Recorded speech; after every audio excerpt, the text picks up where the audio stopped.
Well, I can't think of any better way to start off turkey season than to head down to Central Florida in the middle of March. You know, when John called me and asked me if I wanted to come down and hunt turkeys in Florida, I jumped at it. I've been talking with my good friend Bob Bates. We actually met several years ago when I lived in Florida, and he said this year if I wanted to come down and try some Osceola hunting on his property, that I was welcome to do so, and there's no way I could pass that up. Let's go get some turkeys. So fortunately for Rick Malik and myself, Bob had done all the work. He had scouted the turkeys. He knew he had a pretty good feeling that they'd be down his bottom field. So where will the turkeys roost in proximity where we're going to sit? It'll be in front of you if you sit to the far left. There's two real good blinds, and you can pretty much take your pick. Let's walk down there and let me show you. Okay. We've not been in this setup before. We got in really early, and we got our decoys out and set up. It was about 50 degrees. I couldn't even believe I was in Florida. Well, first thing, right out of the chute, I'd only made a couple of calls. We hadn't even heard a gobble yet, and all of a sudden we hear wing beats, and this gobbler lands right in the decoys.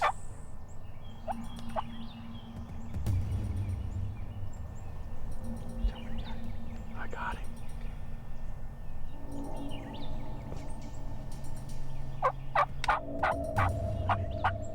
Let me connect you. You got him. Hang on. Yes.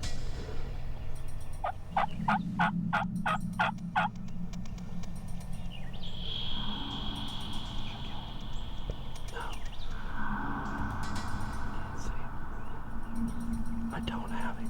Well, as you can imagine, Rick and I were a little discombobulated, and we were, talking back and forth. You can imagine as a cameraman, I was scrambling.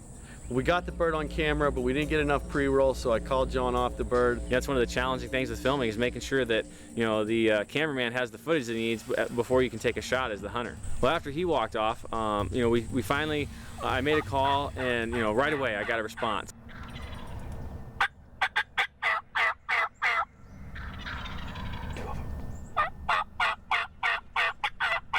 And as a hunter, that's when you really get pumped. I actually leaned back to Rick and said, okay, we're turkey hunting now. We started hearing these birds in the background, and they really started hammering, and they were coming closer and closer.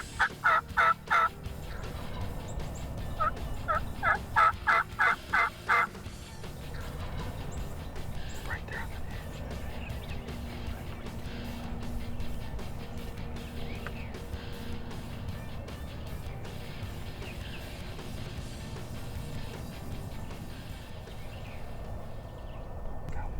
He's right there. You got him. Tell him you got him. I got him.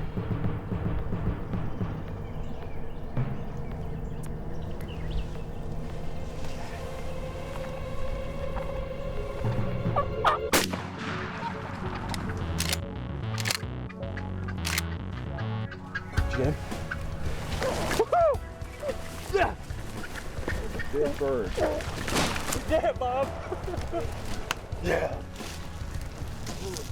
Open it, The turkey's there for a while. I didn't know if they were going to separate, if I was going to be able to take a shot.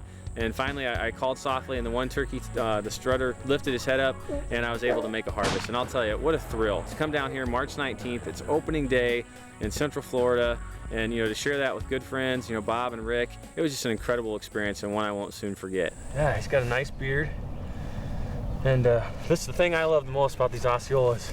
And I was just telling you this, is our Easterns back home in Iowa, they're almost the exact opposite. They have white with black bars. Whereas you can tell this Osceola, he's got the real dark wings with hardly any white, especially on the ends. To come all the way from Iowa down to Florida, and opening day, it's March 19th. Doesn't get any better than this. The weather doesn't get better either. Perfect weather. I was telling Rick when we set up the blind this morning that I saw a shooting star, and I said generally that's a good omen. So I guess it paid off today. But what a great turkey! And a huge thank you. I appreciate you letting me come out and hunt. Yeah, thanks a lot. Anytime, man. All right. Well, I guess it's time to pack him back to the truck. I'll buy breakfast, and then we'll try to get Rick one. I mean, what an awesome experience. Here we are, at the beginning of the Florida Osceola turkey season, first day, first hour, and we've got a beautiful Longbeard in the can. It's about 10 after 7, and we're out here watching this cornfield. It's a cut cornfield. There's not much residue left on it. Right here in the corner, we see a couple turkeys feed out, and get to look at them pretty close. I think they're two Longbeards, and I think they're by themselves, which is a great sign. The season opens tomorrow. I'm gonna meet Tad just a little bit later tonight. And then Terry's gonna come up tomorrow and we're gonna get after him. You know, they're walking right to the truck because they didn't see the truck rolling. They kind of shied away from it, but we got some great footage of it. I can't believe this. They got us caught here in our truck, but the truck's not bothering them. I think they're gonna walk right to us. We ought to be able to get right with these two for tomorrow morning. This ought to be fantastic if they don't get within you. And we just froze in the truck, rolled the windows down, tried to get some footage of these birds coming. You know, Jeff's a Grand National Champion owl hooter. The birds went up to roost. I said, why don't you hoot at them?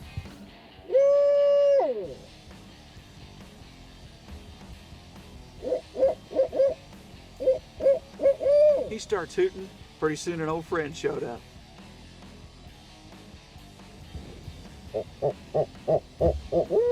Awesome footage of this owl.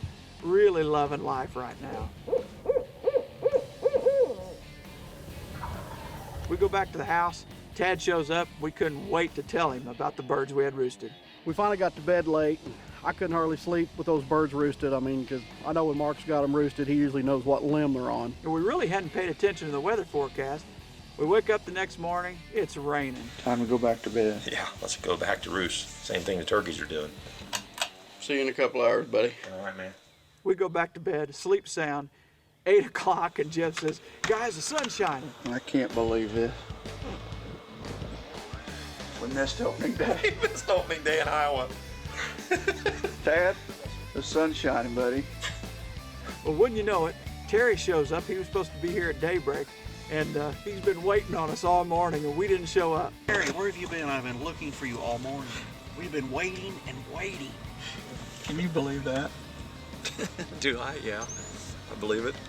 Good morning. Good morning. So, very predictably, we hunt all day, work a few turkeys. None of them are in the right mood. I mean, Mother Nature is making us pay for missing opening day. Here it is, 9:30 into the first day, and we're all wishing we'd got up this morning because the rains have set in now. We had one little window there.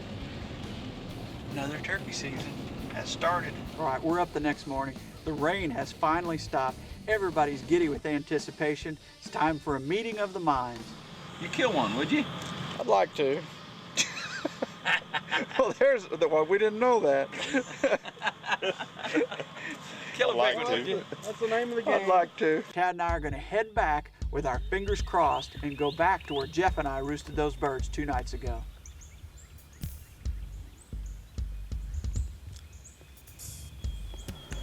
We got turkeys gobbling everywhere this morning. We got a bird roosted right out in front of the ridge, and then one just gobbled first time over the hill here. So I think we're in a good situation, maybe. Birds fly down, and they're starting to come, but it wasn't long. We could see them, and they're going past us.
another beautiful Iowa gobbler up here on old Mark and Terry's farm. We, like we were saying earlier, come in here on a hunch that these turkeys would be roosted here again, and sure enough they were. And we were here early enough. I got the decoys out in the field, and this is what Mark refers to as the swing set for obvious reasons. Anyway, they love to come to this old cornfield, and just a pretty ridge. It's just a natural gobbler place, big hardwoods. Beautiful hunt. Took a nice big Iowa turkey with my black powder gun, and I couldn't be happier. Beautiful hunt.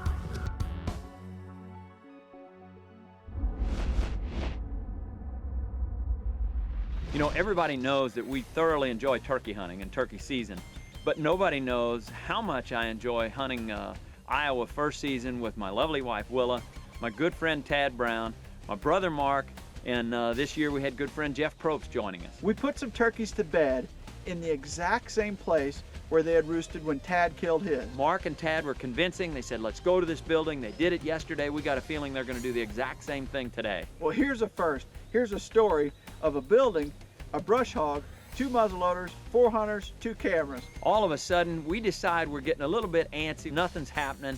You know, we saw all these birds with what we thought was a group of hens pitched into those gobblers. Thought our hunt was over, which is not uncommon. Have we had enough? I'm ready to go. I don't know about you. Well, all those birds, I'm not so sure that wasn't 3, 4, or 5 hens pitched out with him right there. So you want to call once before we move? Well, yeah.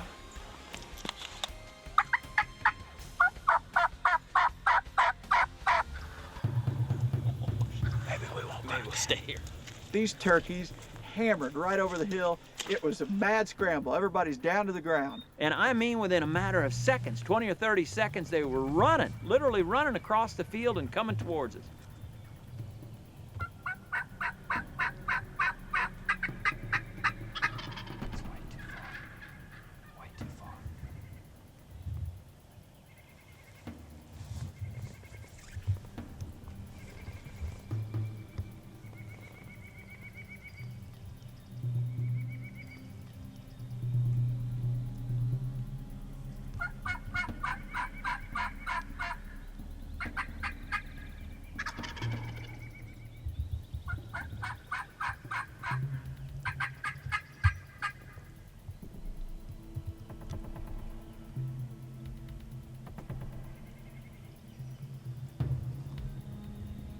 Stop me, Mark. Stop it. I'm losing him. You want him?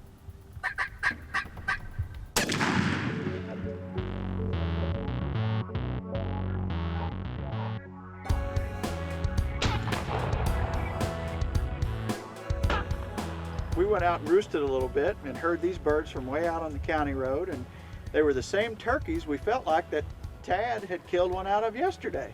So we said, you know what, let's move over by that building, because they came screaming right through here yesterday. We were way back by the swing set, and the plan worked out. When else have we ever set up next to a brush hog and a building?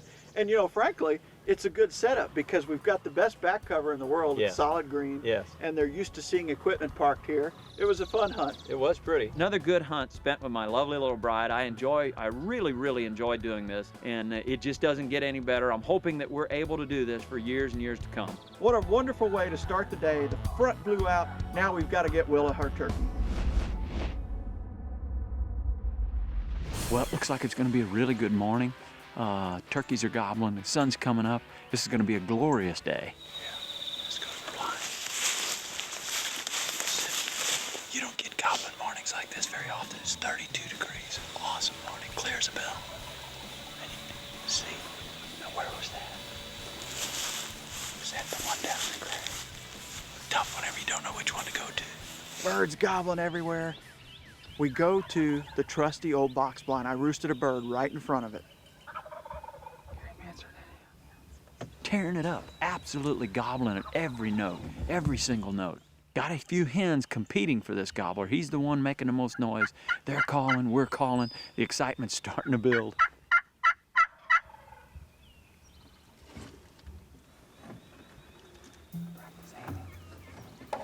There it goes. We're hammering these birds back and forth. He doesn't come, he goes down the field.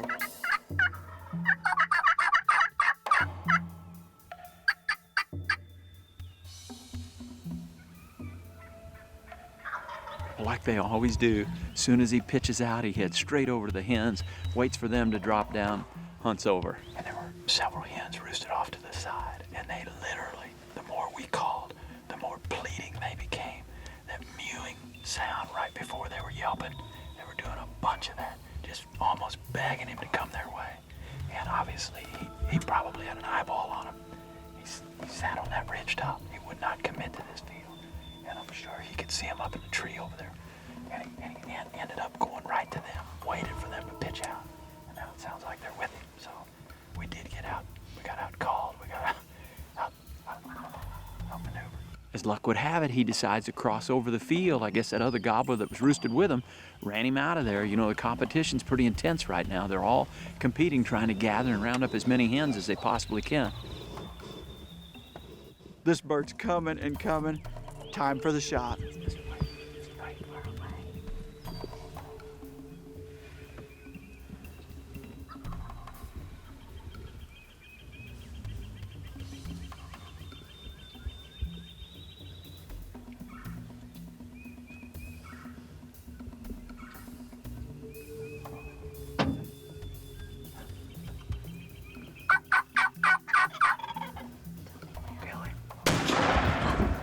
You don't get a worse feeling in the world when you miss turkey like that. It just doesn't feel good. I don't know what I'm gonna have to do to bring her spirits back up, but it's gonna be tough. I really feel bad for Willa. What a story, though. We felt like it was worthy sharing with you. Come on, it's quitting time. It's quitting time at 7 o'clock. It's 7 a.m.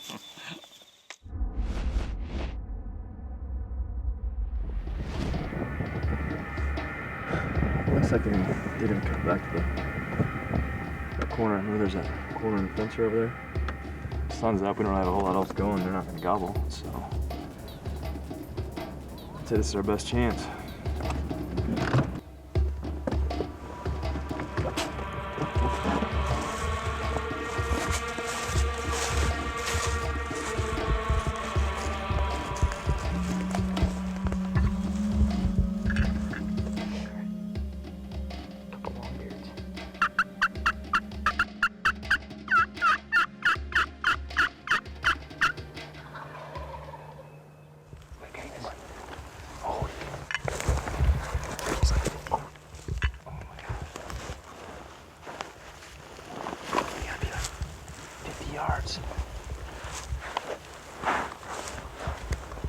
Do you see him yet, Dave? I don't see him. Oh my gosh, they're right on top of us.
What an incredible way to start this Kansas trip. Dave and I were basically just kind of walking in and observing through the woods, trying to figure out where the turkeys were going to be at for tomorrow morning. We really had no intentions of hunting this afternoon. There wasn't a whole lot of time left in the day.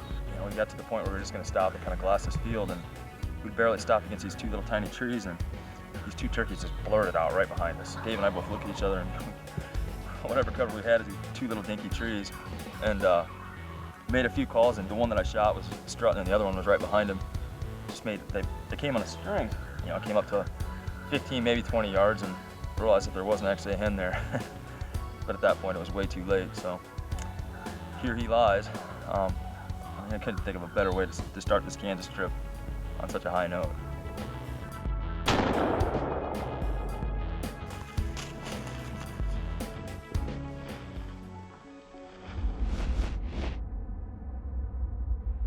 Well, you know, it was our first morning in Kansas. I was up to bat with Kurt getting his knocked out that first evening we were there. So we set up on where we had roosted some the night before, and you know, we set up on them. We thought we were in the right spot, but as morning, you know, came, we set up a little conservatively, and they were in such a kind of a big roaming group that they really didn't want to work exactly our way.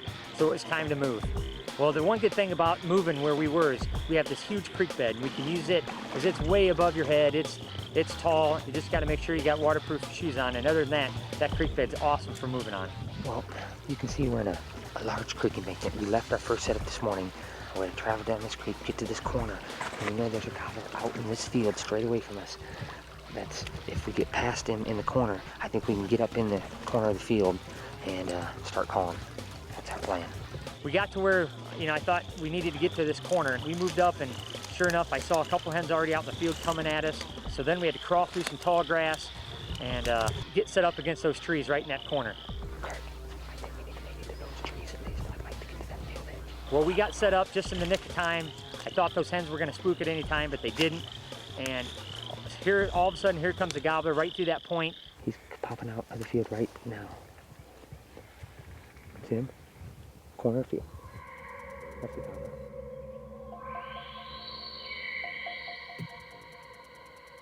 You know, at any point in time, they were pretty much, you know, within gun range, but he kept chasing those jakes around. And then all of a sudden they left. He chased them right in the timber.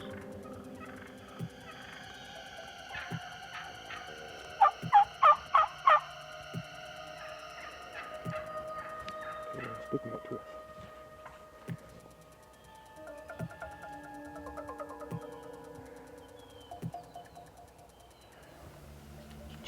He was out in the field. Then he started chasing the jakes around. He just ran back in the timber. I think he's gonna... Well, finally he worked back out to the field, and then he came right along the edge, right at us. He's coming out by the big hole.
Well, here he is. It's a beautiful Kansas Eastern.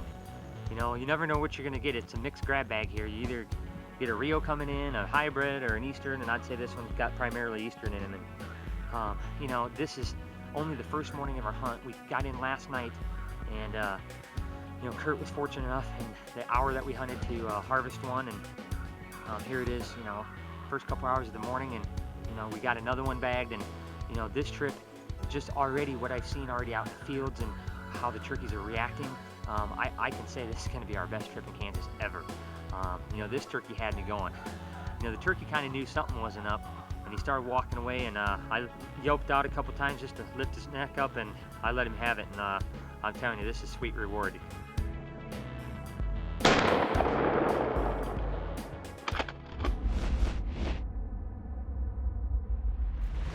Here we are again. There's at least one longbeard and some hens up in this cut cornfield, and we think we know right where they're gonna go. So the only problem is we have to get across this creek, which is pretty deep, So we're gonna walk across this deadfall, try not to fall in, and I'm gonna wait to load my gun when we get to the other side, but hopefully this will pay off, we'll see. Don't try this at home. We're trained professionals. I was kind of having a tough time, and I think I made some joke not to try it at home, but we were safe, the gun wasn't loaded yet, and you know, safety is the #1 precaution. Sometimes I wonder how my scope gets bumped. So finally we get across the creek and we get set up, and of course we decided at the last second to move. Well, this turkey, he came as far as he's gonna come. I think if I can just get to this berm and land, I can call him right in, so I'm gonna give it a try. And when I raised up, to my amazement, none of the turkeys spooked. They just kind of looked at us. I guess they didn't know what we were. So I started calling, the turkeys calmed back down, the gobbler just went back to strutting for the hens and jakes.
Well, here we are, it's opening weekend here in Kansas.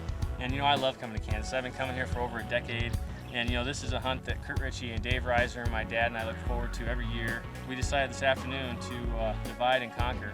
And I guess this turkey is the fruits of our proverbial labors. We had to climb across a big log, which I don't recommend, but it all worked out. Kurt actually said, you know, how bad do you want a turkey? And I guess I wanted it bad enough, and here it is. And this is just a great way to cap off a great day here in Kansas.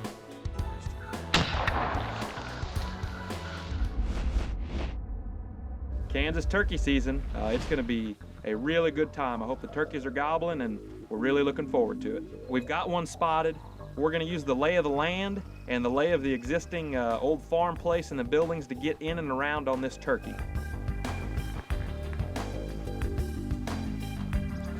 Okay, we've got a strutting turkey with 2 hens.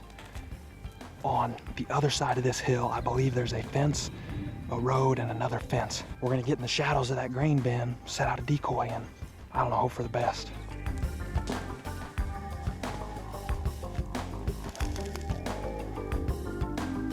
We've got a turkey. He's struck. He's gobbling pretty good. I'm gonna throw the cherry bomb box call at him and just keeping my fingers crossed, hoping for the best.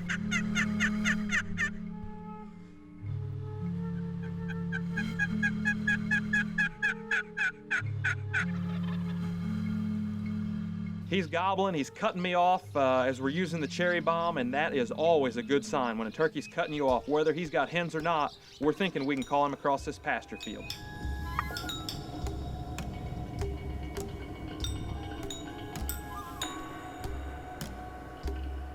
Oh, and there he is. Beautiful big tom. He's full strut. My heart starts pounding. This is gonna get real exciting real quick.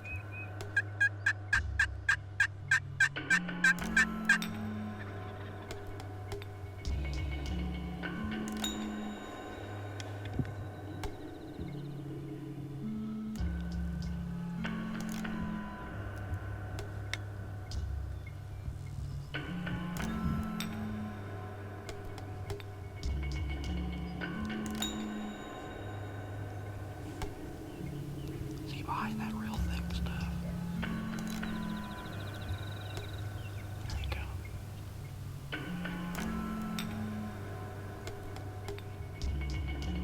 I'm thinking, I can't believe this plan actually worked. Bring him across those obstacles, but it just teaches you a lesson that if the turkey's hot or he seems warm and he seems like he's in a workable mood, then try to get him heated up and try to get him on the ground. Right there.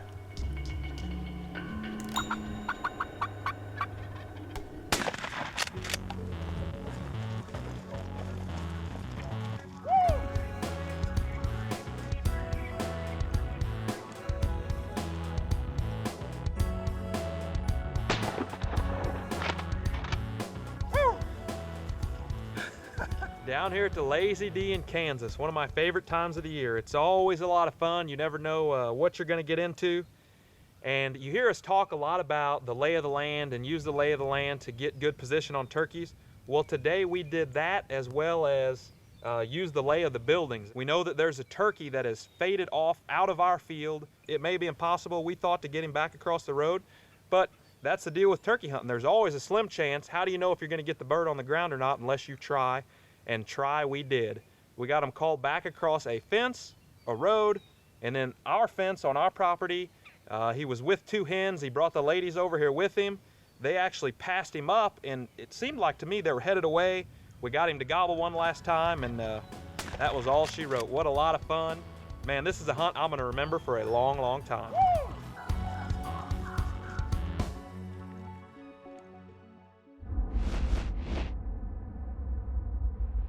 Well, we talked about it before, we talk about it again. It's always fun to come to Kansas and hunt with good friend Dan Thurston.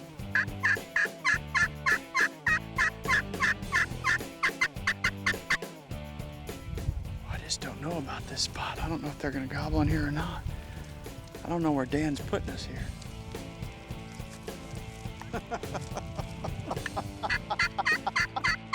I don't know about Dan's spot here. Are you sure? It's a hot spot. They're in here. It's a hot spot. Are there a lot of turkeys in here? Oh, hundreds of them. Yet another awesome hunt at the Lazy D.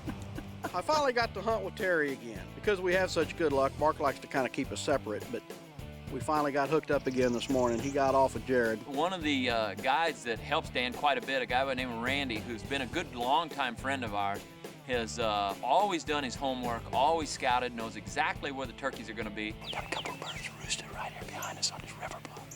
And we got a feeling they're going to pitch down into this field. Got our decoys set up. We split up this morning. Mark and Jared went one way. Tad and I are together. God love it. Isn't this great? We knew that we were in for a good hunt. You know, you could hear him spitting and drumming on the limb, and every once in a while you'd hear that bunch of them. You know, I debated on whether or not to call a little bit this morning. There were so many turkeys, and a lot of times you'll end up hanging them up in the trees, so I was a little bit concerned about that.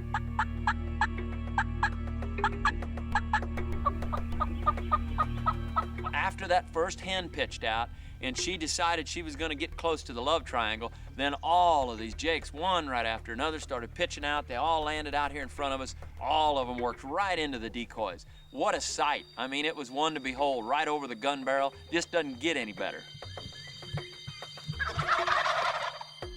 Didn't want to move, didn't want to spook them. We wanted to hold them in there, but I was really wanting the jakes to kind of filter away so the one with the Longbeards would come in.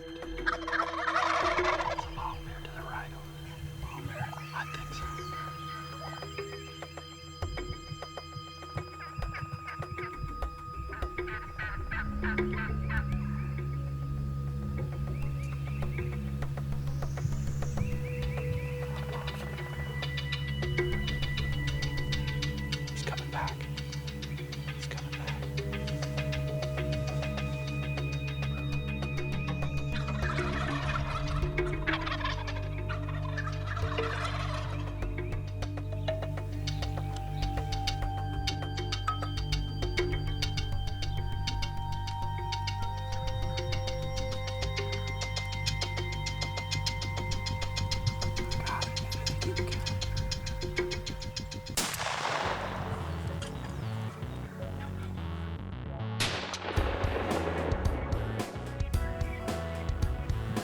My goodness, has to be one of the single best mornings I've ever had.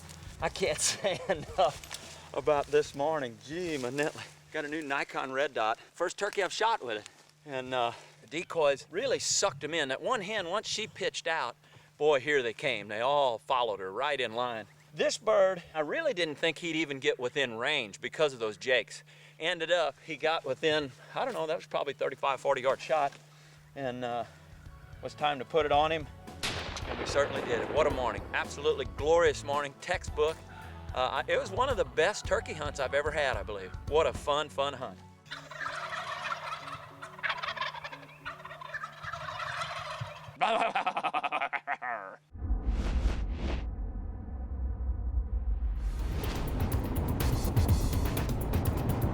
making my way down to Kansas, get ready to do a little turkey hunting. You know, it's always exciting to get down that first hunt of the year, and I got so excited I left Eric at home. He's gonna meet me down here, so I'm gonna get down here a day early and do some scouting, and looking forward to getting back down to Blue River Whitetails. After we all met back up, me and Preston are gonna try to shoot a double here. Eric's gonna run the camera. We're gonna have David and Paul, Eric's cousin, stay up on the hill and see if we can't get these birds come in.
That's our daily double, Preston Shoddy. Nice job, buddy. Give me some of that. Yes. Daily double. You know, it's so much more fun when you go out there and you shoot a double. Plus to have, you know, Eric and Paul and David around. It's fun to be able to share that with a bunch of people. You know, I was kind of surprised that worked out so good, because we just tried calling a couple other towns right in the same area, maybe 15, 20 minutes before we got set up here, and they came in to probably 15 yards, had a car come by, scared them away, and we decided we were going to reset up.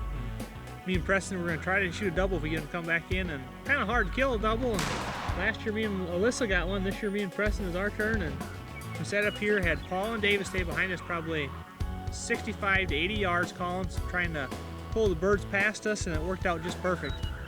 And when these birds came in, got in our little wheelhouse there about 60, 80 yards, we knew they were coming. Then I started really playing with them to call, trying to get them all wound up. Worked out pretty good, didn't it, Preston? Yeah, it was pretty exciting. I think it's time for me to go to some lunch. You're buying. All right. I'm gonna hold you to it too. Fun when it all works like that, ain't it? Yep.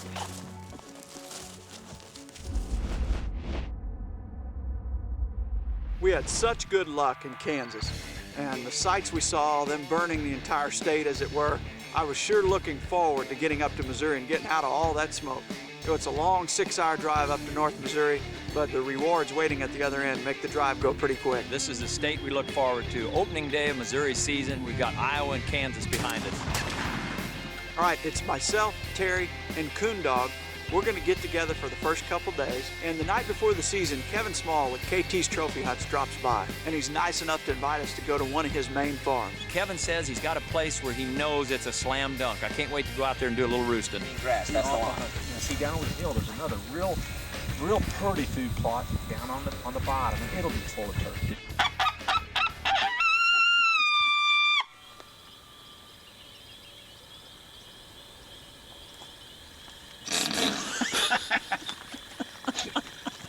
Night comes, short night, always looking forward to opening day. The next morning, we're up and at 'em.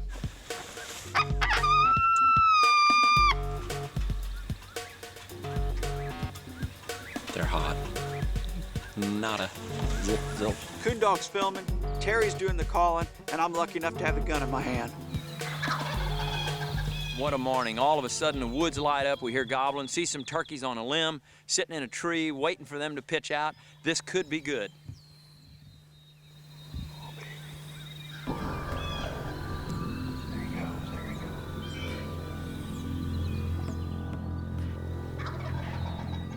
Coondog and myself did not know which way to turn. We had birds on the left, we had birds on the right. All of a sudden, this strutter starts coming down our point.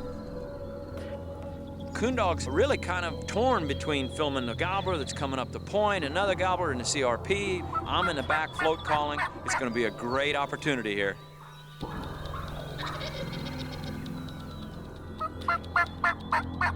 Well, the one on the left got so close, and then he faded off, and I'm sitting there going, man, just so close. Then the bird on the right started coming, getting closer, closer. He had the jakes with him. Well, as you might expect, the bird faded off. Terry's calling. Messed me up, I didn't get my bird.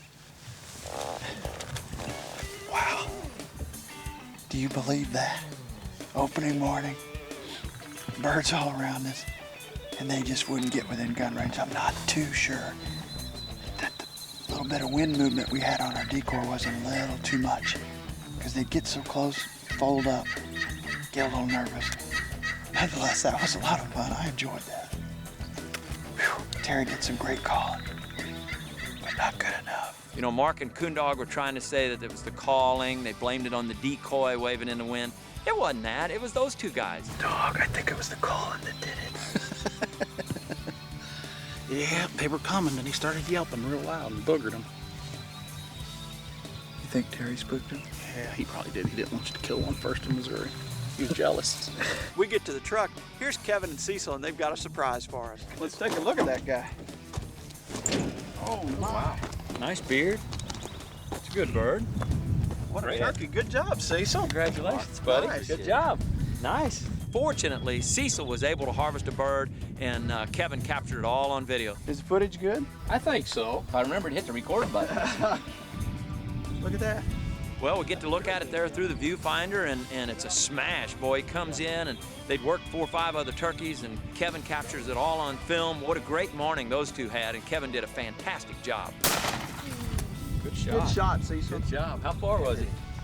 He was a little farther than I normally like to take, but he was about 45 yards. Oh, really? Was he? Good job, cameraman. That's awesome. Good kill. That's a great kill. Nice. So all's well that ends well. They had a great kill laid down on film. We decide to head off. I'm still up to bat. This time we're going to put Terry behind the camera. Right away, mid-morning, start striking, get a bird to gobble. He's out in the field. It's pretty brushy. Mark's crawling up to him, but he just wouldn't commit. He wouldn't come in. We finally give up. I turn around to head back to Terry. All of a sudden, we hear some birds down behind us. Mark's coming back down the road, crawling, sees this turkey at 200 yards. He says, let's turn around, let's get up. We're gonna have to get on him. So now I'm in commando mode. I've got to get past them to make this a very safe situation. We get set up. I peek out in the road. I can still see the bird coming.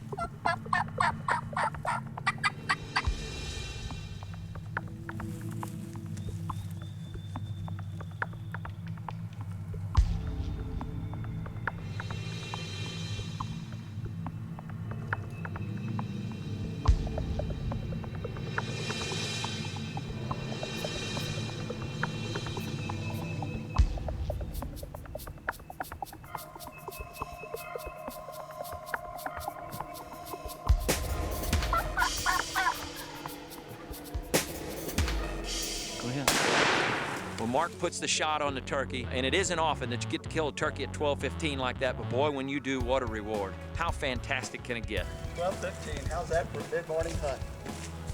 I think every turkey hunter dreams of calling a big gobbler down a road, but I never dreamed it would be this beautiful and green. We were on the bird out in the field. He wouldn't come, and in all the calling and gobbling, I turned around. Behind Terry is this guy in the road 200 yards down. I had to crawl past Terry to make sure we had a safe situation. I laid next to the road, and no doubt Terry has some great footage. Beauty, beautiful.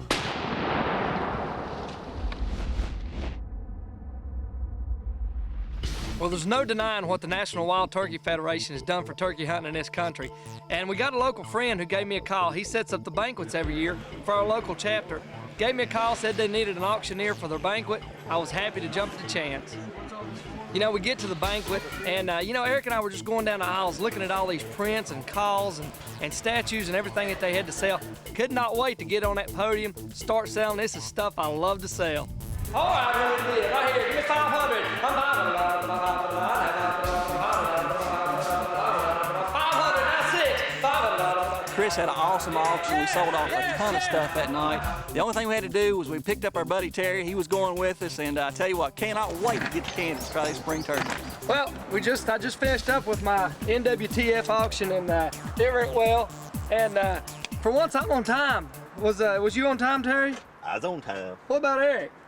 He was playing with his lawnmower this evening. He got him a little lawnmower, didn't he? That's the first new lawnmower I've ever had. Well, good. I had fun riding that thing around through the yard this evening. Wouldn't you know it, they always got to take shots at me. Just because a man gets a new mower, first mower I've ever had, they got to make fun of me. Well, we're finally loaded up. We're heading to Kansas. It's 9 p.m. We're finally leaving Virginia. We're going to drive all night. Hopefully we'll be in the woods in Kansas tomorrow evening. A lot of people think that we're nuts when we go to Kansas every year, and the fact that we drive. We drive all the way from Virginia, all the way to Kansas, and it's 16 hours. You know, it's a fast trip because the only time we make a stop is usually grab gas and maybe, you know, grab a drink or something, and we're back at it. We have a good time, and we just, never can wait to get to Kansas. Well, we're finally in Kansas. We drove straight through from Virginia, and we're on our farm. We went to buy our license, and apparently you can't hunt the same day you buy your license in Kansas. It's Terry's fault. Terry's supposed to have got a stinking license before we got up here, wasn't he? Thanks for checking those regulations for us. Yeah. We've been watching some longbeards and a bunch of hens out in these fields, and we think we're gonna roost here pretty soon. We're gonna try to pick out the tree, find out where they're at. Sneak in here in the morning. We gotta get within 40 yards so Chris can kill one. We can't shoot him further than that. Sad but true. Man, we got back to the motel last night, and we were all just wore out. And Eric had a hard time getting us out of bed this morning. If you're gonna kill a turkey, we gotta hurry. I've been waiting on you. I tell you what, I finally got those two jokers out of bed this morning, and we were fired up, heading over into pitch black, and I could not wait to get to our little hay bale set where we roosted our birds last night. Well, it's day one in Kansas. We got up here yesterday and we were gonna hunt, but you can't hunt the same day you buy your license. So we just went to the farm and just kind of tried to roost some. We got some round bales moved together, and hopefully we're gonna get one to come by us this morning.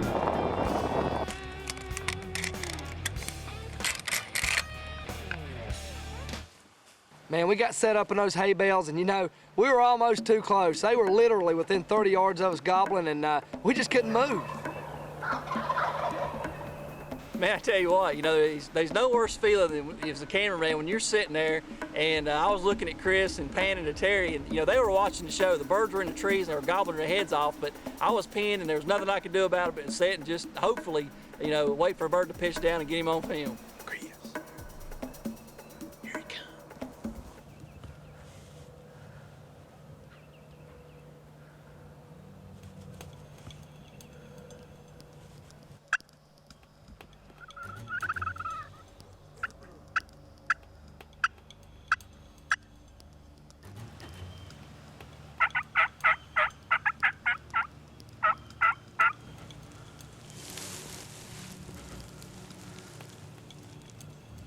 Terry's telling me there's a bird coming. I couldn't see it. I eased my gun up real slow. I didn't want to make any sudden moves. And Eric's telling me to shoot. I couldn't even see the bird. I had to lean my head around the hay bale, and beautiful, beautiful sight.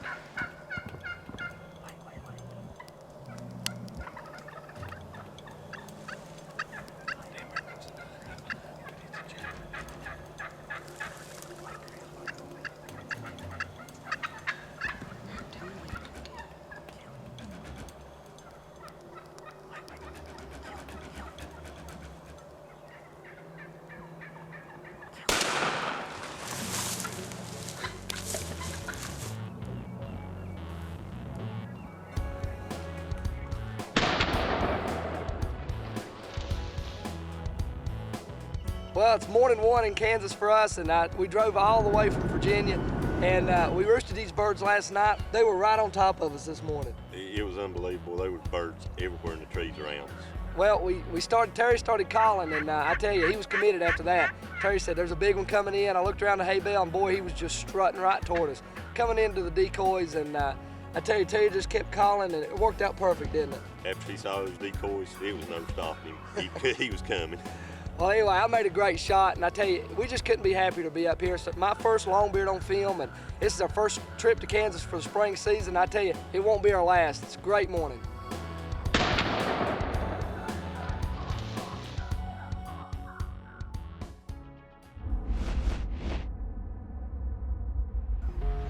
Man, I tell you what, the first day in, you know, we came in, Chris hammered a beautiful tom and worked right through a big green field, and you know, it was Terry, our good buddy Terry was with us, and it was his turn. He was up to bat next. I'll tell you, this is a real opportunity for us.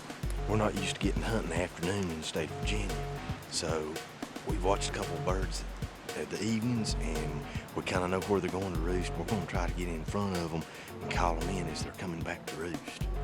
That evening, Chris and Terry decided to go out and get close to a roost site, see if they couldn't break a big tom off right before dark. And it never happens, but they actually did it. They pulled a big tom in, and it was just a tremendous bird.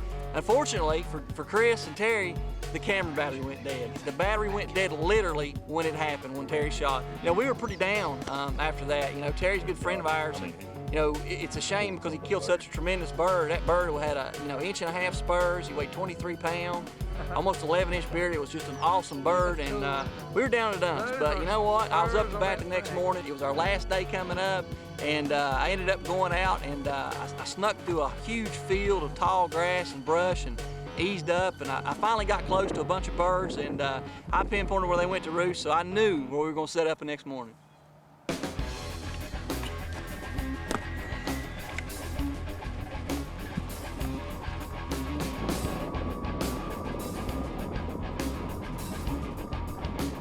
You know, we were within about 80 yards of the birds this morning, and they pitched off right out into a big open field, and there was toms strutting everywhere. And you know, I was afraid, I didn't want to call too hard to them because there's so many hens with them, and I just kept, every now and then I would lightly call, and I finally got the attention of a few birds.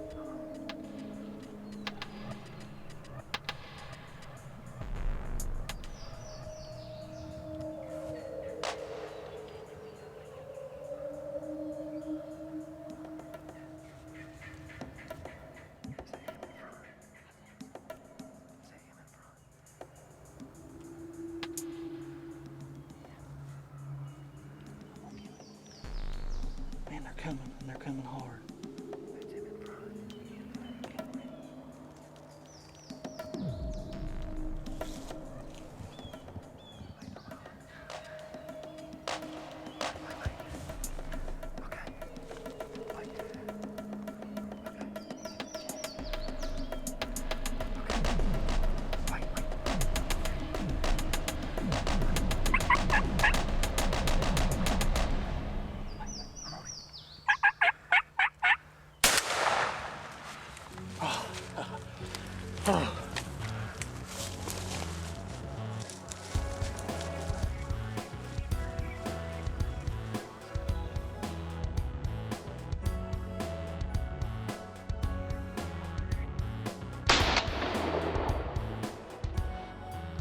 I tell you what, Kansas is always good to us. You know, every year we always travel out here. The last 5 or 6 years, we've got a lease out here, and we always come out and deer hunting. It's a long drive. It's 16 hours from Virginia out here. But this is our first year we've ever actually tried to spring turkey hunt. We had 3 days to do it, and the first day in, Chris made an absolute awesome shot on a beautiful tom. And this morning it's the 3rd day, and here I sit behind an absolute beautiful bird. I mean, you just couldn't ask for any better day. It was exciting, it was awesome, and this is my first bird on video, so you couldn't end it any better.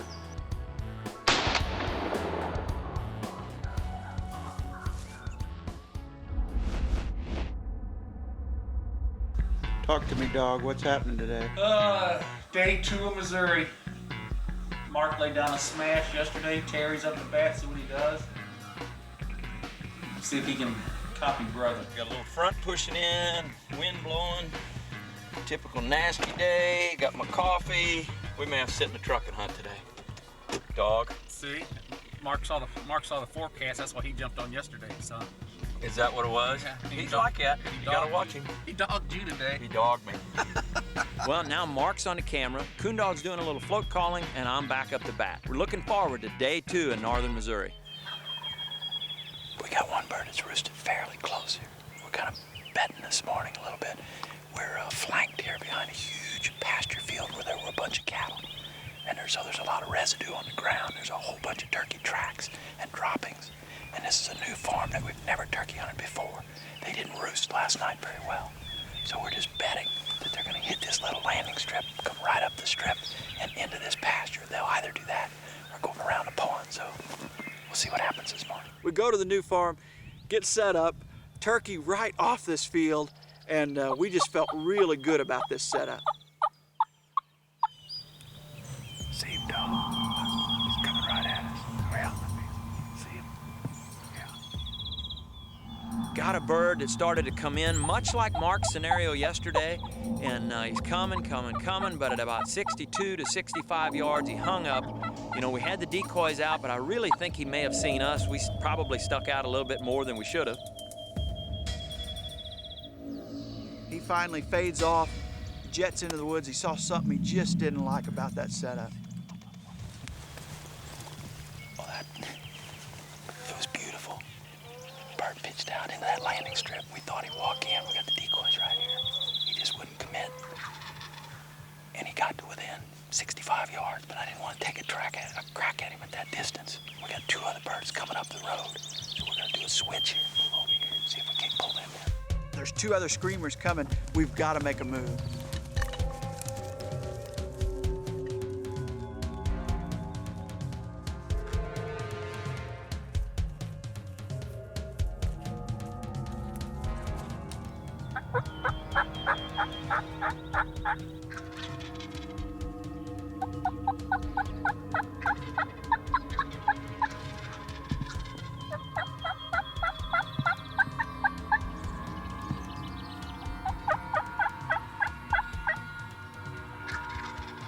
Here they come. They're right behind that cedar.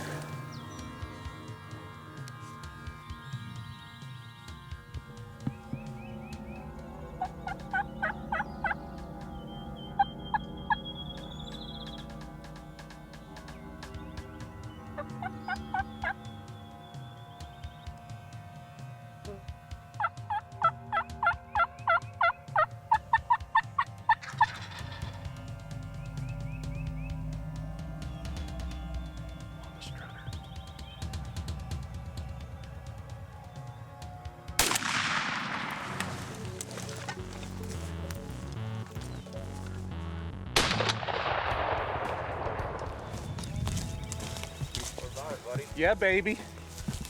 Oh, here. What that was, huh? We didn't hear much gobbling when we first got here, but boy, they sure lit it up. Isn't that the truth? Man. Well, I thought we were gonna kill that first one. Oh. I didn't want to take a poke at him at that distance. I thought, well, you know, these other ones were gobbling. I still firmly believe that he wouldn't commit because he knew these other 2 were coming up the road here. We made the switch, and I'm glad we did, because we may have not got a shot at these birds. Tell you what, they were jamming, weren't they? All the way up that little point. Oh man, did they rock? Yeah, it was good. Awesome. That was good. Awesome, baby. Great. 2 jury kills. And you were in on both of them. Witness both of them. Now it's your turn, big boy. I'll pass the new Nikon red dot over to you. Oh, I know. I love Take this care red of it. dot. Okay, Terry's bird's down. We head back to the truck. I pick up the little handy cam, and now I'm gonna drop back and film Terry and Coondog. You know, it took us about 5 minutes to get away from the truck, go to the next draw on this new farm, and make a turkey gobble. Oh, he just cut you off. He just comes right in here. He's not answering, I mean, the answer, but he's not like real aggressive. Fired up. Well, we kept walking towards him because he wasn't really hammering hard, but I mean, he would answer the crow call and he'd answer the illuminator every now and then. He's right in front of us. Well, we decided to set up. Mark's gonna float call. Coondog's up front. We'll see what happens. This turkey's hitting a little bit, but he's not exactly going crazy. So I'm gonna switch sounds on him and try something different. I'm sitting back there, and I'd been running an illuminator, and he wasn't hitting it that hard. So I changed to a high ball mouth call.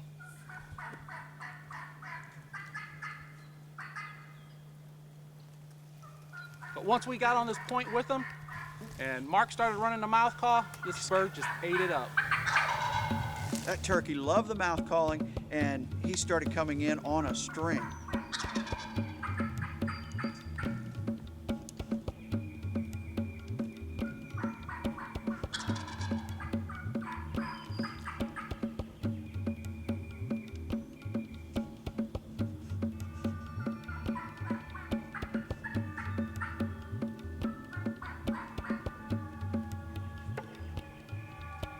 Okay.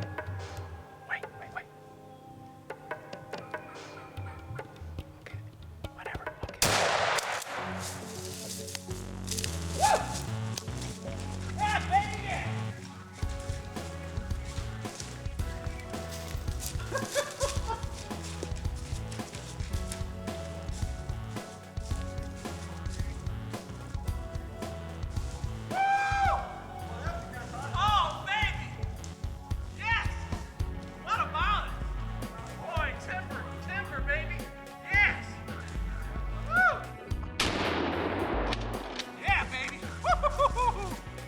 Was that awesome? Unbelievable. I mean, we struck this bird from all the way up here, and Mark and Terry said, well, we got to get it with them, and made our way to this point. A few calls, man, he come poof. Got on the right spot with him. You know, he wouldn't hardly answer out there. That was the amazing thing. And then we got in here with him, and he just went crazy. Nice turkey, boy. He stormed up in here. That was a good hunt, buddy. I seen him strutting coming up through there. It's all. I love it when you make them gobble. That was what good about you being behind us. You were making them gobble, and I could pinpoint where he was coming. And nice. Nice. Congratulations. Yeah, dog. baby. Two today. That's always fun to see you kill one, I'll tell you.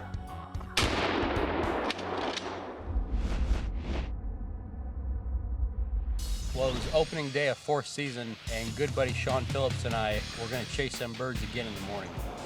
You know, typically fourth season strategy has to do with locating birds the night before and getting in as tight as you can, especially call-shy birds. The first bird we heard gobble was just almost at the edge of our audible range. You know, we sat and listened. You know, we weren't hearing anything close to us. I opted just to basically take the super illuminator. It was very high frequency slate call. Had a shipwreck call in my mouth and was doing some purring and some clucking.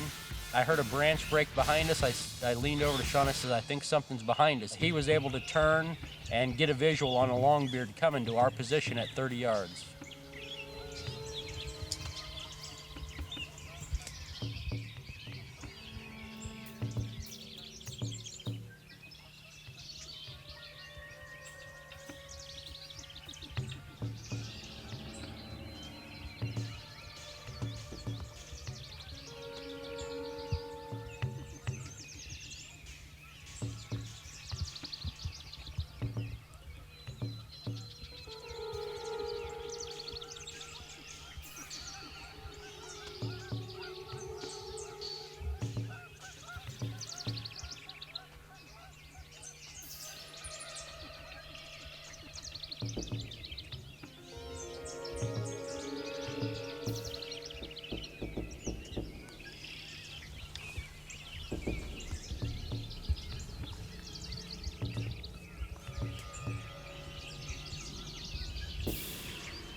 Baby.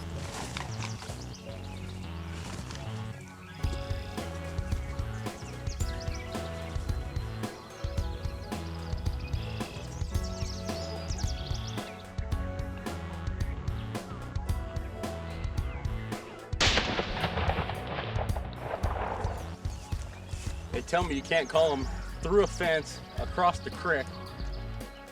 We flat called this bird, I am not exaggerating, 3/4 of a mile.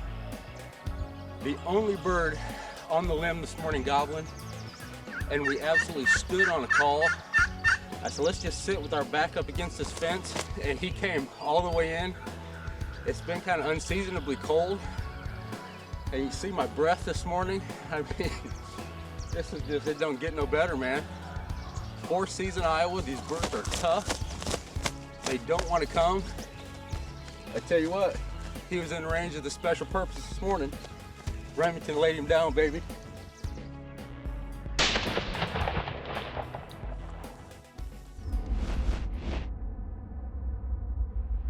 We didn't get into Nebraska and get into Wild Things outfitting until about 4:30 in the morning, and we were two tired pups. I think Tim had a little special spot saved up for us. We pretty much drove right to this little secret hole, and he goes, I'm not gonna drive up over this horizon, just go take a peek. With the wind and the rain we had this morning, I would almost bet that there's birds down in here. It's probably worth checking into.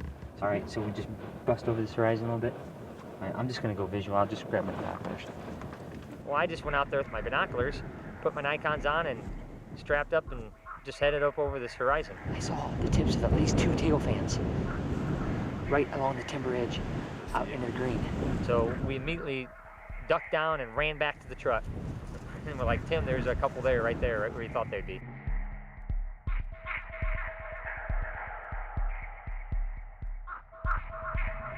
All right, they're right down along the timber edge. Let's go make it happen. So we got the sneak on. We went around them using a fence row. We've got at least 4 strutters, 4 Longbeards. Right down off those bowls. They're trying to dry out from the wet weather that we had this morning. It was, you know, it was one of those, you know, they could see you at any point in time. We're trying to crawl, trying to maneuver around these bushes, and all of a sudden they kind of started just walking off a little bit, and we thought, okay, that's not maybe a bad thing. That'll allow us to get into position. It was so windy, you know, I knew that I had to try to call to them at some point.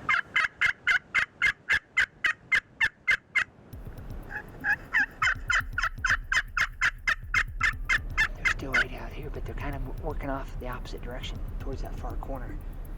We got 1 solo. There's actually, I thought there was at least 2 teal fans. There's at least 4. There's 3 right together, neck and neck, and then there's 1 kind of off by himself. What? He's looking over here big time.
He came in real tight. I'd squeezed the trigger off and bird tipped over, and that was my first Nebraska turkey.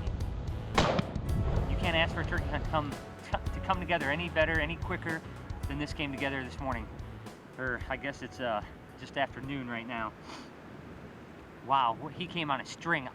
I lit him up with the new heavy metal call, and I knew it was windy, so I knew I needed that high frequency. And I said, I'm gonna try that heavy metal. So I lit him up with that heavy metal, and no more than he was right about where those 3 are, and he came all the way across this field. And we kept having to sneak because we were back behind a fence line. We kept having to sneak this way as he was coming at us. We were kind of going at him to get the edge of this brush line so we could get the best video and the best shot presentation. So he worked into 20 yards. You can't ask for anything better than that. My first Nebraska turkey right here. And I don't care how many of them I'm fortunate enough to see and harvest, and it still gets the old pitter-patter going. You know, I love turkey hunting, and what better way to get things started with Wild Things Outfitting than coming here to hunt his turkeys and maybe making a return trip this fall to hunt some of his big deer that he has out here.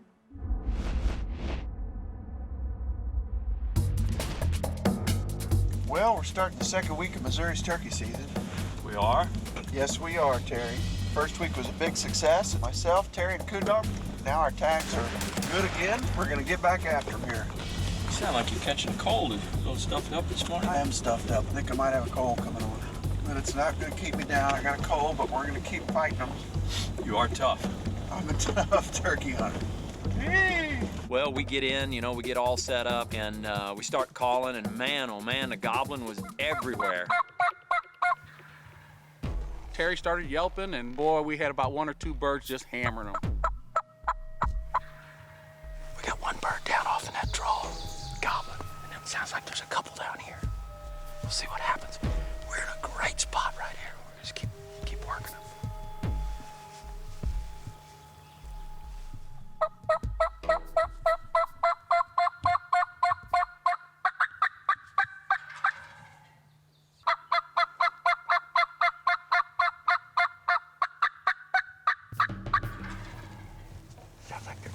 You know, so often you'll hear them hang up in one spot, and a lot of times they get tired of whoever's calling. Well, they kind of got tired of my calling.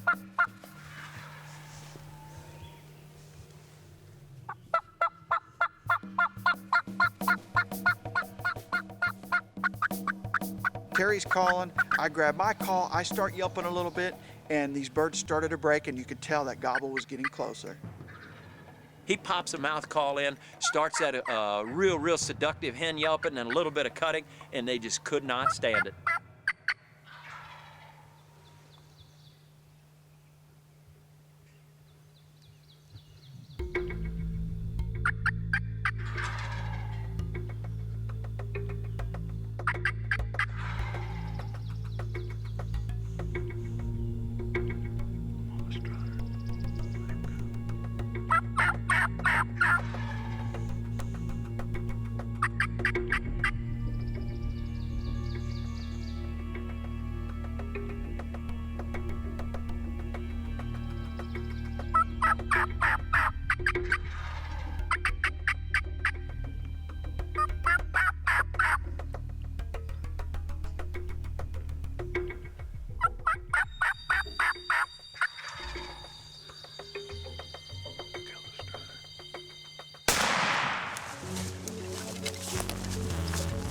he put a good shot on that old gobbler and it went down.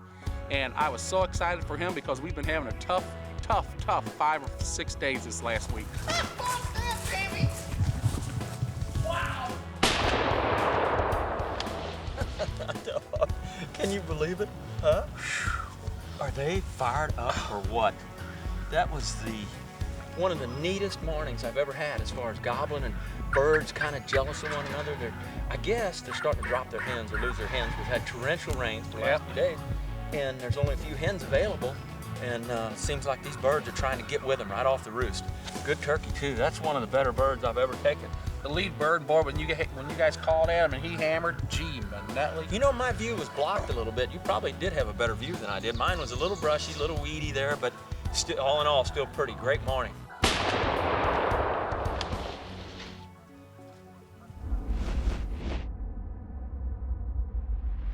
Well, this year, Brian and I came down to Missouri to hunt with Kevin Small at KT's Trophy Hunts. Last fall, Jason and I were in camp at KT's Trophy Hunts for dream season, and we absolutely fell in love with the property that Kevin's got here. We were just fired up as all heck this morning. All we had to do was get into the birds. This is where I started hunting. I broke my eye teeth out on turkeys right down here. 11 years old, and I was down here on the bottom turkey hunt. Oh, that's cool. Special spot to hunt, I bet, then, for you. Yeah, it kind of has a spot, I guess.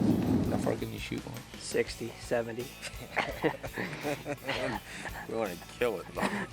You know, Brian and I typically like to sneak in the cover of blackness and get totally set up before you can even see.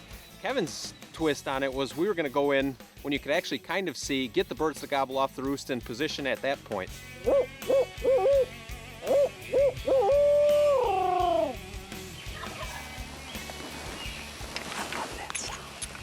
Something. I've been coming here for 15 years, and I haven't been here in 2 years, and he's in the same tree.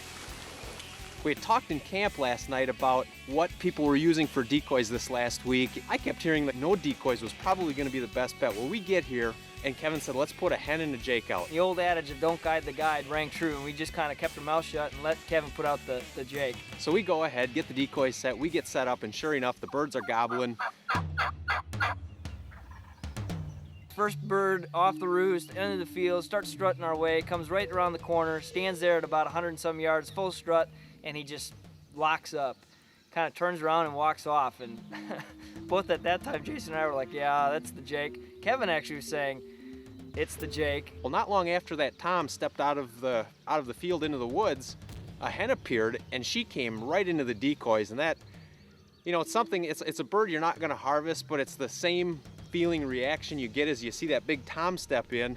It's just so neat to be so close to the nature and the animals in the wild, and she had no idea we were there, so that was very exciting, and the hunt was made at that point. All I could think about was, why isn't there a Tom behind her? Or wouldn't it be cool if a Tom came that same way right down the gun barrel?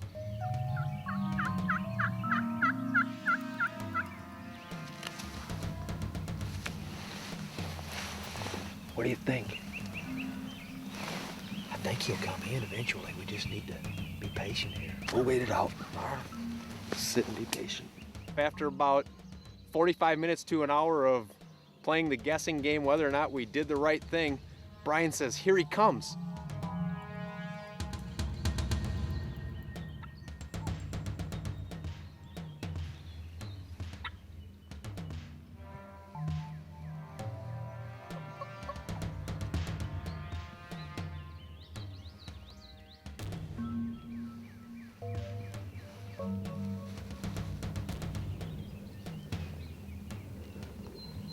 Say when.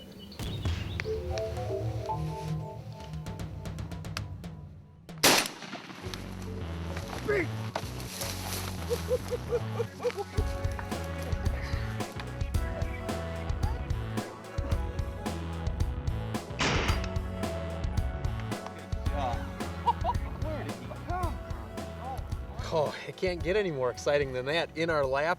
Not quite the way we planned it, though. They gobbled way off across the field, and that big guy, for some reason or another, he got to that point.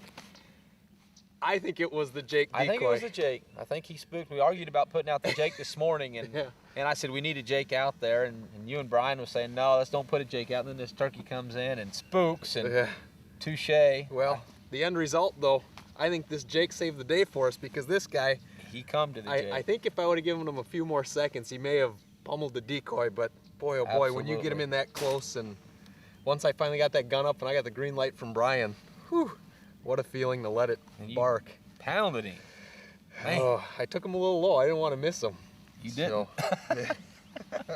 Great job, thanks buddy. again. What Great an awesome job. hunt. What a Hey, great memory.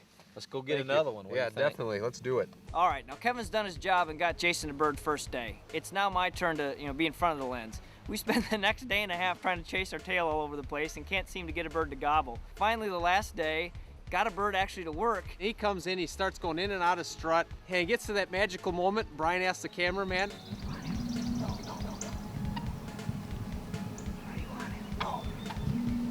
yes.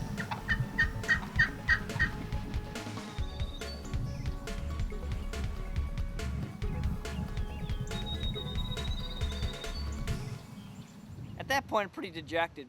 Last day, you're just kind of like, well, that's about it. Kevin had the idea that we'd get in the car, drive around, and try and spot a strutter from the road.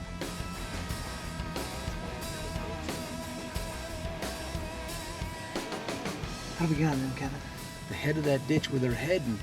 We can get right to the base of that. This'll be easy. Let's go. Let's go. You go to different states, and sometimes it's nice not having a guide, but the reason you use one is because not so much that you don't know how to turkey hunt, it's really because you need to know the lay of the land.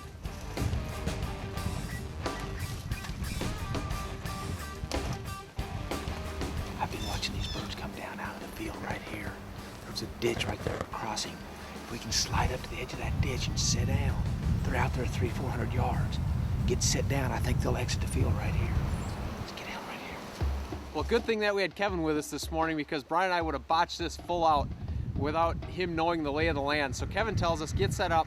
Typically, they'll feed down in through, come on the ditch, and out the other side.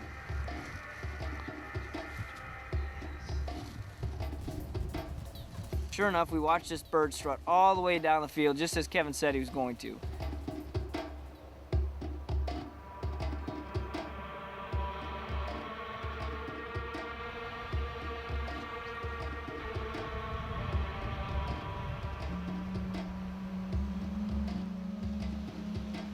He finally gets into the woods, kind of lose him for a second, and I can hear him spit drumming. And I just looking and looking and looking. Finally, the bird steps out from behind the tree, and he's within range.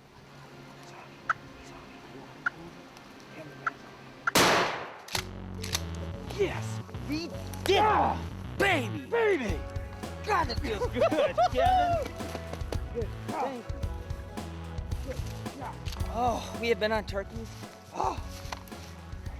For the last 2 days, and finally, we spotted one from the road, and we noticed her coming down this ditch line, and we got in here tight, and we watched him strut all the way down the field line until he got into this ditch. And I know it's not a ton of footage, but it is literally 11 o'clock, season ends at 1, and we're headed home to Wisconsin. Kevin, thank you. Oh, great job. Awesome. Finally. After them birds bumped this morning, we come in, they seen the camera. We deserve this. Right here. Watch it, that's muddy as all get out. I stepped up on the fence.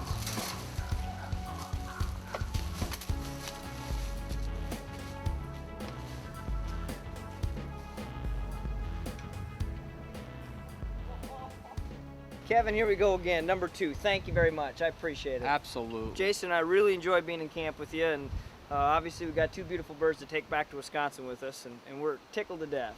Obviously you can go to different states and you can do it yourself, but at times it's really nice to have somebody that knows what they're talking about and knows the lay of the land. When they're as tough as they are right now, they are tough. They're not calling, they're not coming to a call. Jason's came in silently the other morning, and we've spent the last day and a half trying to chase our own tail, and yeah, hasn't worked out. But man, you spotted him, you knew where he was going, and here we are sitting in front of another bird. Thank you, Kevin. Absolutely. I enjoyed it. Thanks for coming down. Our pleasure. Thank you for having us, and we'll be back at KT's Trophy Hunts. Looking forward to having you back again. Thank you, sir.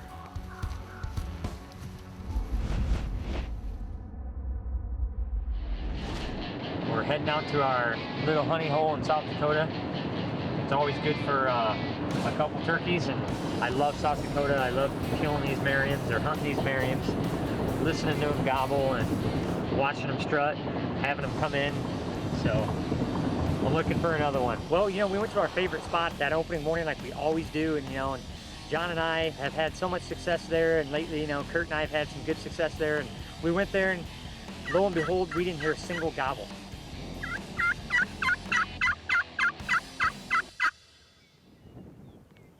So we got on our feet, did some looking, and we spotted some turkeys off in the distance. We got a couple turkeys at least. Looks like a gobbler or two, maybe a couple hens, or they're up this way.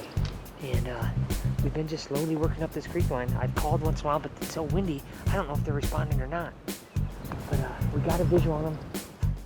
They're out this way. We're just gonna get up there and see how close we are. We're gonna have to cross this big log jam.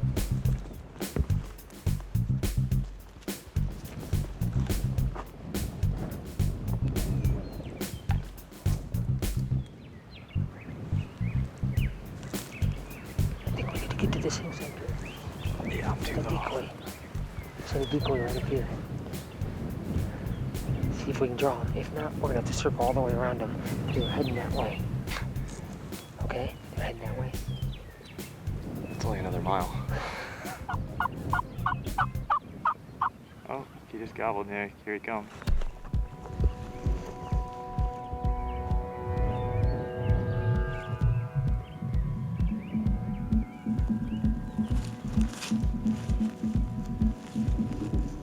Get way up there.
Well, look at this gorgeous Merriam. I've been waiting for one of these just almost pure white Merriams for such a long time, and I got one today. You know, this is just an awesome, awesome hunt. When we saw these from a far distance away, and we worked up this, you know, creek line, and we set up a decoy, you know, just behind me here. We just snuck up so we had a better vantage, and they'd have to come through us to get to the decoy. And I made 2 calls. First one they looked, second one they started running. And I love it when you get more than one turkey, because that competition factor of I'm gonna be first, I'm gonna be first, it gets in their system, and it was just it was a sight to behold. It's, you know, it's what you live for. There's so precious few of these hunts that come together this well that when they do, you just gotta cherish them, and you gotta remember them. And this is definitely one I'll remember for the rest of my life.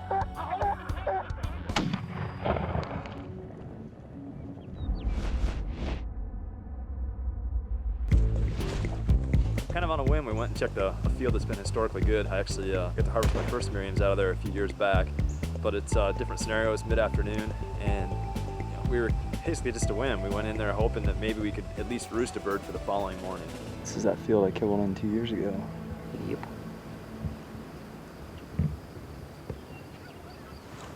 Did you hear that? I don't know, I didn't hear anything. What'd you hear? I swear to God. I didn't hear it. I'm hallucinating. Well, as we're walking along the creek to start glassing the field and see if there was any birds out in it, one gobbled completely on his own across the creek from us, but close enough that, you know, it was pretty encouraging. We hoped that he might enter the field. I know I heard it that time. Did you hear it? I could if I was moving. Okay. Yeah, he's gobbling on his own right on the other side of this. Well, the fact that gobbler was gobbling on his own was extremely encouraging. So it gave us the opportunity, since he didn't know we were there, so we hadn't made any calls. So we used that advantage and moved in a position to where we thought he was going to cross the creek, or hoped that he would cross the creek. Did you hear that? He's like right there.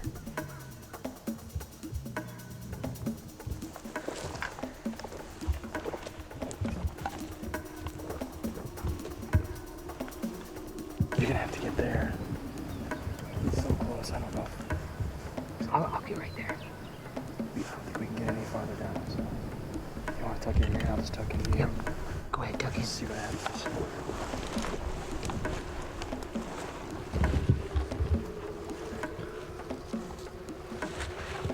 Let's provide that ton of cover. Dave, stick that decoy. I really wasn't ready for all this. Stick that decoy.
Yeah, baby.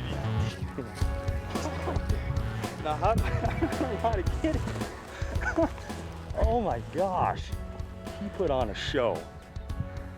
We were walking in here. I killed a turkey here 2 or 3 years ago. A lot of times they come here and circle hens up before they go to roost.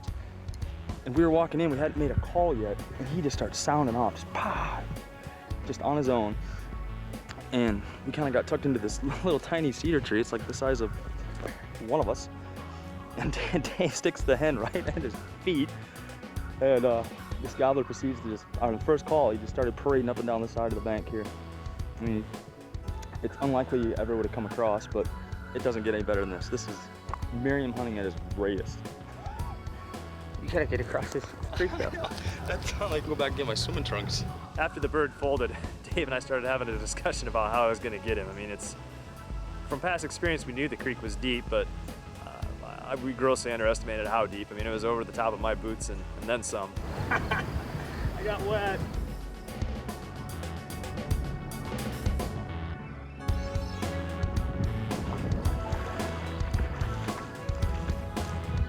I tell you what, I've never in my life gotten that wet retrieving any animal. Just an incredible experience out here in South Dakota. And Dave harvested just a beautiful Merriam this morning, strutted all the way across the prairie, gobbled right in our face. This one was a little brushier in the cedars, but still just as exciting. I mean, it's just an incredible hunt out here. These Merriam just get your blood boiling. I mean, just the way they gobble, the way they react. And these are, in a lot of respects, they're like your dream turkey. This one lived up to it. And that's a hunt I won't soon forget.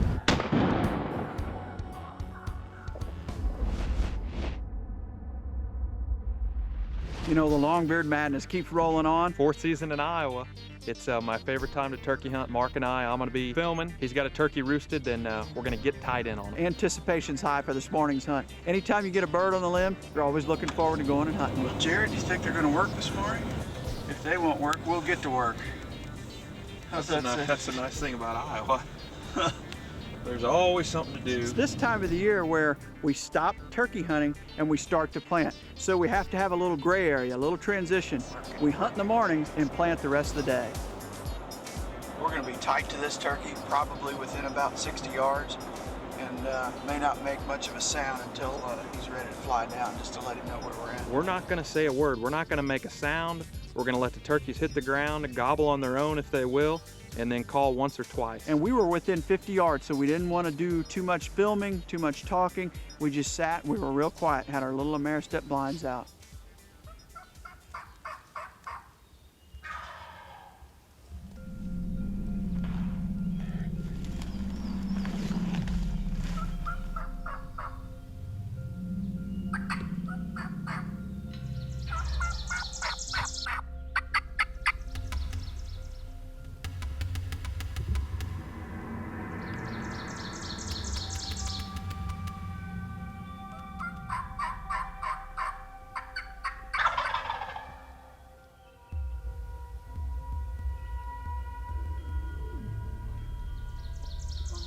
DeerCast.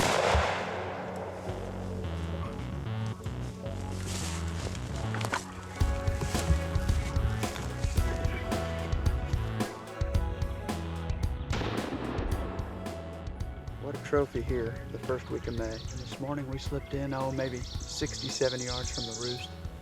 And they didn't gobble at all on the roost. We just sat there and we were just enjoying the day. And we know we have a lot of work in front of us today because we're up here to plant corn. You know, we were sitting there and all of a sudden, poof, poof, poof, poof, poof, we heard him fly down. Then we heard his buddy fly down. So I thought, well, I'll yelp real soft just to see if they'll come in. And he ate it up. Boy, I was happy to hear that gobble, and he had already gotten above me. It goes to show if I'd have called while they were on the roost, they may have taken a more direct route in, but they didn't. But he came in, kept a little brush on us, and I was able to get a good clear shot at him and harvest what I believe is one of my best birds ever. It's not often that you get to hold a turkey's leg with a spur coming out of it like that. In my life, I don't know that I've ever held a spur that good. Maybe one or two birds in that caliber. But what a gobbler. What a trophy here the first week of May. What a great time to share it with Jared. And you know, he's got a 4th season tag in his pocket. And before we start those tractors up, we're gonna see if we can't cut and run a little bit and find another one that'll work.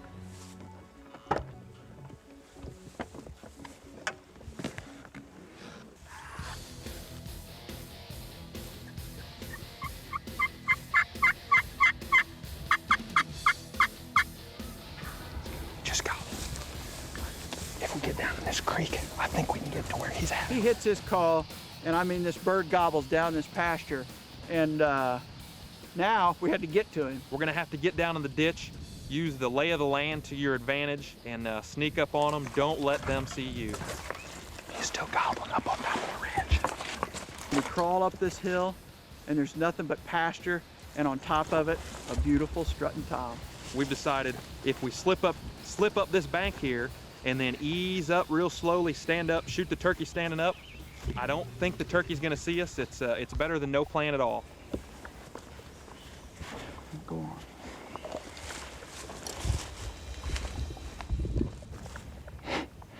He's right there.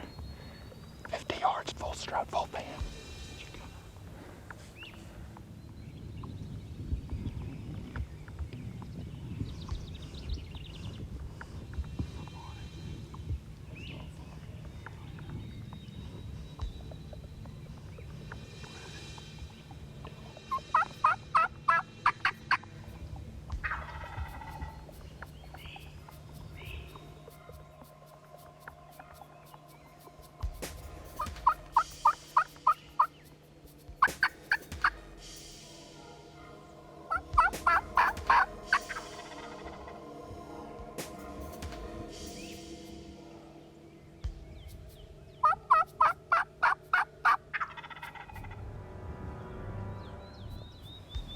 Slowly, he's coming this way.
Kill him.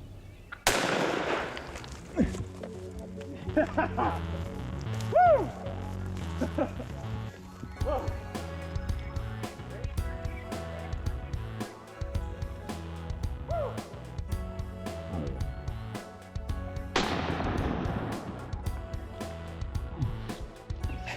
want to talk about having a good day in the timber and the pasture, today Mark and I certainly are doing it. He dropped a 1.5 inch spurred, 5-6-year-old turkey. This one's probably the same age, 5 or 6, a little longer, 1.5 inches out in the pasture.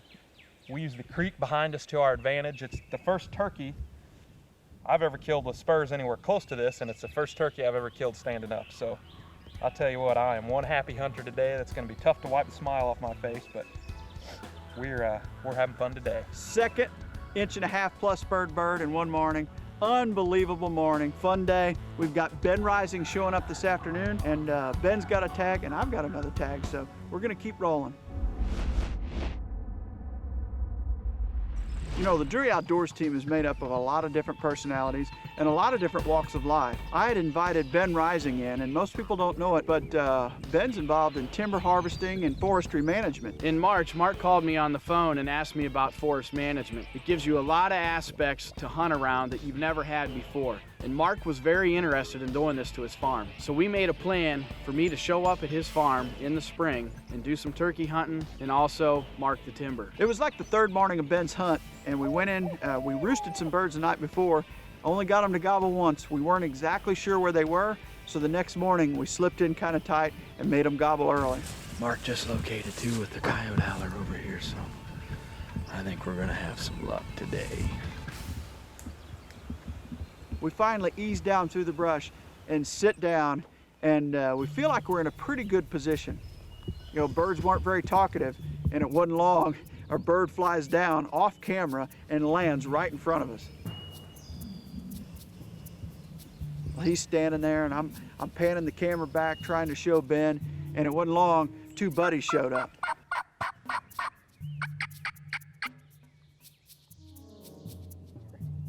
Well, Ben says, I think they're jakes, and upon further review, they were jakes. He decides to pass, and we just enjoy the moment. They turned out to be jakes this morning. That's a turkey hunting, you know, that's what happens. But it was an awesome hunt, so we decided that we had heard a bird behind us gobbling. Got a bird in this field up here. We was sitting there hunting them jakes. They all come in, it was all jakes. Unbelievably, the Longbeard was on the other side of the hill. But while we're sitting there and calling to him, one gobbled in this field right here. So we're gonna get to this edge, see if we can't see him out in this field, see what's going on. So we moved back on that bird, snuck up to the field. So we slipped through, and the situation's perfect because the bird's down in a low area in the field. So we get through the brush, we stay low, and we set up along the edge. Bird looks like he's by himself.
Okay.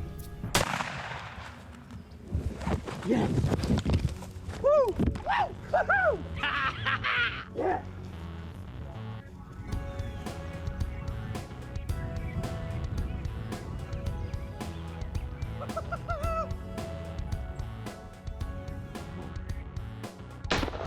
It was awesome. The smoke was rolling, I'm screaming. It was just an awesome, awesome hunt. Wow, this is awesome. It's my first trip to Iowa to turkey hunt, and I come out here to hunt with Mark to help him do a timber sale. And he said, hey, get a 4-season tag for turkey while you're here. We roosted some birds last night, and we got in there on them, and I mean, we got tighter than I've ever been on birds in the roost. I mean, I was shaking when they hit the ground. It was right in front of us. But they turned out to be all jakes, but it was still an awesome hunt. Well, meanwhile, we heard a bird out in this field just gobbling. So we moved out to this field, and we could see him out there, and we got set up on this edge. And Mark started yelping to him, buddy. We pulled him right up there to us, and he was gobbling. Just a beautiful scenery. It was just a great hunt. And this muzzleloader is my first muzzleloader hunt ever. And we just smoke pulled this sucker. I mean, he didn't even know what happened. It was awesome. It was truly awesome. What a great hunt. So we enjoyed the morning, and it's still early. Now we're gonna get back out there in the timber. He's gonna keep marking trees, and just ended up being a working trip, but yet a lot of fun. I enjoyed it because it was the first time I ever got to hunt with Ben, and it probably won't be the last.